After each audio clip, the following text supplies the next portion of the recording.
Hello viewers, it's clear that this week Kazunori has been cooking. This 6-lap daily race around the Nürburgring Nordschleife is for me up there with some of the best daily races we've had on this game. It's a race which has dynamic weather, which is criminally underused on GT7. This means a race which creates good strategy options, some very interesting battles, its fair share of carnage, and which is just genuinely quite difficult from start to end. Even a fully dry race is over 45 minutes long, so it's a very good endurance challenge. Now, quite remarkably, I had a real life race around the very same track in very similar conditions recently. The race I did had changing weather and the race length was about the same as well. So this GT7 race felt very similar to that. Anyway, we're in for a good week this week. Let's jump into the first race. And for this first race, I'm going to be jumping into the ever trusty BMW M6. And as we head into the lobby, it's really important, of course, with dynamic weather, to head onto the radar and check out what is going on with the rain. As we can see here, there's a very linear strip of rain coming in, which is going to hit the track at some point during the race. We just don't know when exactly. So let's begin from 10th on the grid. As we mentioned, a 6-lap race around one of the longest tracks in the game, and therefore it's a good endurance race. We do not need to rush this first lap. Let's just try to stay in the race and build into it as the weather changes and as the situation develops. We have the legendary Tijani just in front in the Mercedes AMG. Of course, here driving the BMW M6, which is absolutely a strong car for this race. Maybe not the best in the rain. And that is something you have to consider. The car you're choosing, is it good in the dry, in the rain, in the changing conditions? As you may need a car that is good in both. As we head through the sprint hairpin here, still in 9th now. Bit of oversteer on the exit, as it gets very close and congested on this opening lap, especially on the GP circuit, before it normally filters out slightly onto the Nordschleife. Now heading down the back straight, we're going to give Tijani a bit of a bump draft here on the inside. But this unfortunately is where his race begins to unravel slightly, and we're only 1 minute in. So going into here side by side, he gets sort of barged wide onto the gravel. We're going to go straight through the middle, then take a look at the front here. For some reason, that guy just forgets to turn left, wipes out 2 of his opponents, and somehow I'm in 4th. And you can see just how excited I am about that. Absolutely incredible scenes here. So we've gone from 10th to 4th in just the GP, and that is a very, very solid start. A bit later on in the lap, still lap 1, found myself up behind Metal Ape Racer. He goes a little bit wide here, and I'm just going to avoid going into the back of him before cutting back, driving underneath, and moving up into 3rd place. So let's fast forward this a little bit and take a look at the weather radar once again, having to monitor the situation. So you can see that the rain is approaching slowly. It obviously isn't here just yet, but we're going to have to guess exactly when that's going to be. And given that the track is so long, it really is important to make the right decision on the right lap. If you get caught for an entire lap on the wrong tyres, you're in big trouble. So let's just fast forward this slightly and look how the rain begins to slowly creep its way towards the track. And it does make it quite an interesting little mini game here, trying to decide, is this the right lap to come in and get those intermediate tyres on, or the wet tyres? As it stands here, I would say that this is not the correct lap to come in. We are approaching the end of this lap, so we're going to have to take the risk, I think, and go around again. So on to the Dottinger in 3rd place. That's been a very solid first lap, albeit 14 seconds off the lead. So at the end of this first lap, you see here, still the rain approaching, coming closer, but we're not going to come into the pit lane just yet. Opting to go around one more time at least. But interestingly, a couple of cars there going in, Metal Ape Racer and Tijani both into the pit lane to maybe make that jump onto the Inter and see if they can do a bit of a different strategy. Let's see if it pays off. It's quite a bold one from them. So by now we are about a quarter of the way around lap 2, and it looks like the rain is just beginning to touch this top end of the circuit, the sort of north western corner of the track. And that is being reflected by the grip level. As you can see on the left hand side there, it is above zero. Or should we say the moisture meter. I think it's more accurate description of it. So we do have some water down on the track, albeit not enough to really trouble us here on the slick tyres, so we can keep driving as we normally do for now. Gap to the leaders staying around a constant sort of 13-14 seconds, so the pace is okay. But here things can get a little bit more tricky, especially through this corner here, very slow corner, and the BMW, I've used the analogy before, it feels like the Titanic on those slow corners. Now you might have noticed there, the leader going for a nice little 360 no-scope, which obviously isn't optimal and is better suited to Call of Duty. But he's trying out here in Gran Turismo. So we're actually going to gain a couple of seconds here. The gap to the leader going from 15 down to 10 seconds. So there's absolutely potential here to still win this race despite the rather large gap. Let's not forget it is a long race.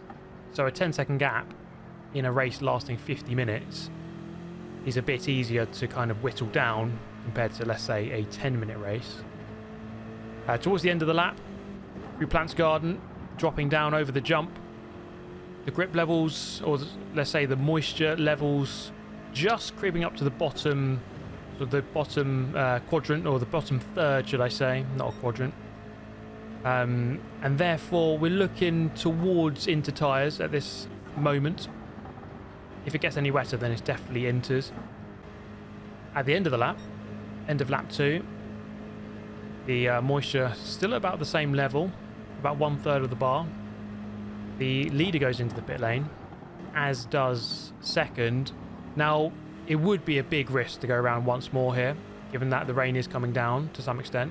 Slick tyres aren't too bad, but we are going to change over to the inters. I think that is going to be the right call this time around. Let's not forget, a couple of guys went in one lap ago. Let's see if their strategy paid off for them.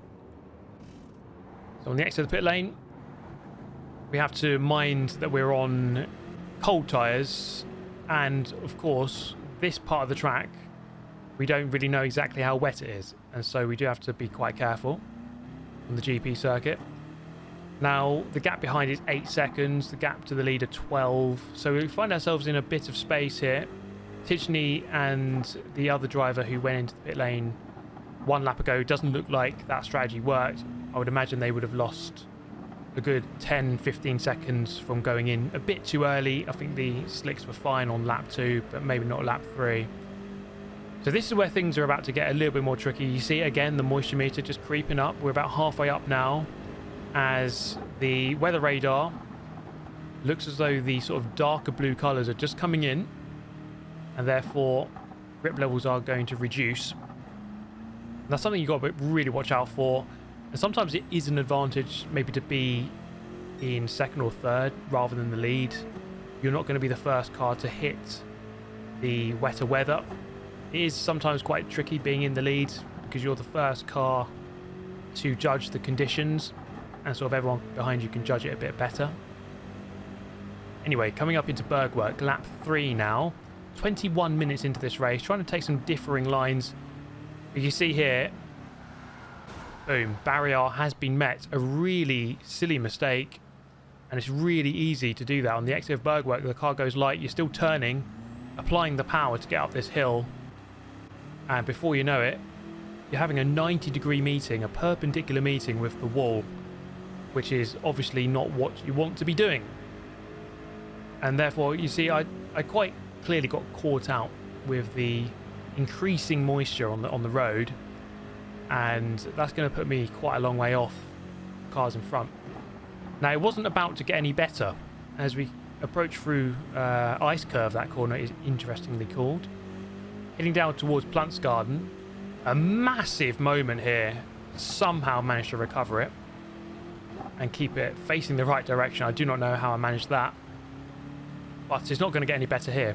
Over the crest towards the Stefan Bulloff S.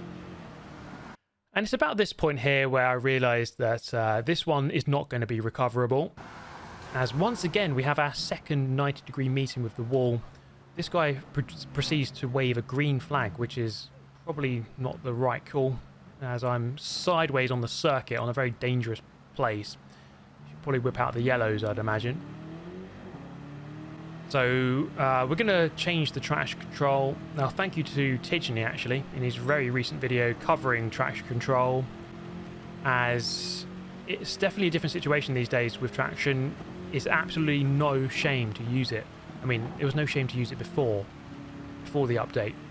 But I say now, it is absolutely something that everyone should consider using. And I've just turned it up to 3, especially given that we are now into the dark blue of the rain. By this point here, a really silly mistake, just trying to get on the power too much with too much steering load, and the car just did not like that. So it's quite clear that this phase of the race I wasn't too comfortable. I felt like the BMW was a bit of a clunky machine, aka the Titanic tried to go around an iceberg. It really did feel like that. It feels every bit of its length in these slower conditions. But I would say it felt a lot nicer in the dry. Now, coming through here, we're going to face a McLaren, facing exactly the wrong way, a 180-degree meeting with a McLaren. So that's obviously gone completely wrong for that poor driver. And it's actually incredibly easy to do that on the carousel. So I think it's quite clear that this race has so many obstacles, so many things that can trip you up. And then you magnify the race length up to 6 laps, and therefore, 45 to 50 minutes. And therefore you have to survive the aforementioned things that can trip you up for a much longer amount of time. And that makes this a really good challenge, a very difficult challenge. And I would say one downside of it is perhaps only 16-player lobbies, which at this point in the race is only 11 players, as some people have dropped out. And as we head into turn 1, another potential pitfall there. As you can see, braking on the white line, on the pit exit line. The white line's naturally a lot less grippy. And that is reflected in this game. It's true in real life. It's true in the game. Just got to watch out on those lines. So let's cover the gaps here between myself, Womble leader in 3rd, who's had a really good race as he came through from the back. Tidgeny just behind in 5th, 4 seconds behind, and I managed to hold Tidgeny about that sort of gap, 4 to 5 seconds for quite a while. However, look at Womble leader. The car in front is going to go for a nice little 360, and once again, not the optimal strategy on the exit of Flugplatz. So as I head up here, yellow flags are waving, and it means that the gap to Womble leader is going to come down from 18 down quite quickly to about 10, or even less than 10. And so once again, it gives me chance, gives me hope that there is potential here to get on the podium. And that's something that is really good about a longer race. Even with the big gaps, you do have time to try to catch up, even if the cars ahead are quite far. Now Tidgeny here is about to make a mistake as well, and the gap goes from 6.8 immediately up to 14.5. I don't know what he did. Clearly nothing too good at that moment. So this is clearly a race where everyone's having their mistakes. I mean, I had mine on this very corner a few laps ago, and now it seems like it's everyone else's turn. So the BMW really didn't feel too good when it got to the wettest points. But now that the track is just beginning to dry out, it feels a bit better. You can see Womble leaders up in the distance here. I think it's one of the good things about the Dottinger. You can see quite far up it. And the rain has passed, as you can see. And therefore, the track is just going to be drying and drying and drying from this point onwards. We don't really have to worry about that. I mean, is it too late to go in, or is it too early or premature to go in for slicks? Definitely, it's not going to dry out that quick, but you can see that there is a drier line forming with the sort of darker grey colour in the middle of the track. So this is very much one of those laps where you have to kind of just drive within those lines, drive within the groove, the drier groove if at all possible. As we are definitely catching up with Womble here, there's absolutely a chance of a podium. So it's been a very topsy-turvy race. So many things occurring left, right and centre. It was a very good start going from 10th to 3rd. And now I find myself in 4th, hunting 3rd back down once again. Bit of a moment there. still relying on the traction control, and that's absolutely normal in the GT4 car I've been racing this year. We usually have at least one traction control in the dry, but then when it starts raining you whack that up to about 4 or 5, and that's out of 11, by the way. Anyway, through the foxhole, final lap here. Just really trying to carry the speed as much as possible and just try to judge these conditions as much as we can, see how much we can push without dropping too many wheels beyond the line. We are on the inters, so if you drop a wheel beyond the drier line, it's not too much of a disaster, but you are going to be slightly slower. Down into the slowest corner on the track, and it just took a very wide line there. Didn't quite work out as I would have liked. One ball leader just pulls out slightly. And then coming up the hill towards Muck Curve, catching back up with the slipstream and the superior power in the BMW. Through Muck Curve, trying to carry as much speed as possible. We're going to drop over this crest here, back down the other side through this right-hander towards Stahlstrecke. Looking for this overtake, going quite deep. Looking for some different lines to cut back, get a straighter exit, which does help. But we're going to rely on a move towards the end of this lap. It was a nail-biting finish here because this is 51 minutes into this race by this point, and we're hoping we can find a move and get this podium. One ball leader has driven a very good race to this point, but here he's just going a little bit too narrow, which is going to compromise the exit. He's going to have to check up a little bit on the speed, and then the inside line is there for the taking. We are going to take it and move up into third. Now it's a case of trying to pull out a gap so that he can't slipstream back past me on the long straight towards the end of the race. So dropping down towards Plants Garden, over to the left hand side, braking slightly before you drop over the crest, then back on the power. This bit normally very treacherous when it's fully wet, but now that it's drying a little bit, you can take it quite a lot quicker. So through here, we're going to take a look behind, and the gap has opened up to about 0.8 of a second. And that's kind of the area where it's okay, I would say. About 0.9 now. And so he's not going to be able to catch that up as we head to the finish line for a very satisfying third position. It was a really good race. It's indeed a BMW 123, so absolutely a strong car for this race. However, there are lots of cars you can choose. Now, the next race, as you can see on the radar, was about to be fully dry from start to finish. So it is dynamic weather, but it doesn't mean that every race is going to involve some sort of rain. Now, this first lap was actually really rather interesting, kind of like the previous one, to be honest. So one guy stopping there to let everyone go. So immediately gaining one position. Now, coming down in towards turn one, I'm actually going to lose this position. So getting a bit of understeer here in the BMW, a bit of contact with the car in front. Big oversteer moment on the exit. The Genesis from behind goes through, so I'm back to 13th again. But this race was really, really close, and I've been noticing it this week, especially with these, what I would say are the better daily races, with a bit more thought put into them and a bit more strategy. The player count does seem to be high, and there seems to be a lot more people playing. Looking up the inside into the chicane, I really forced the issue there, but couldn't quite make it happen against the Genesis. So still in 13th as we head on to the Nordschleife. Bit of contact up in front. Just trying to make sure we don't lose control here. Almost did there. Down through the left-hander of Sabine Schmidt's curve. Again, bit of oversteer on the exit. Tyres quite cold, but it should be warming up by now. This is where we're going to gain this position back. Jack with a moment there. Opening up the inside as we head towards Flugplatz for the first time in the race. So up into 12th once again. The pack very close. The leader is only 7 seconds in front. And so this race has been one that has been quite close, as you can see here. I mean, look at that. The almighty gaggle of cars. I mean, how many cars do we have here? There's about 10 of us in a line. Extremely close. And you just want to play the long game here. We have a long race. We have plenty of time. You don't want to drop down now.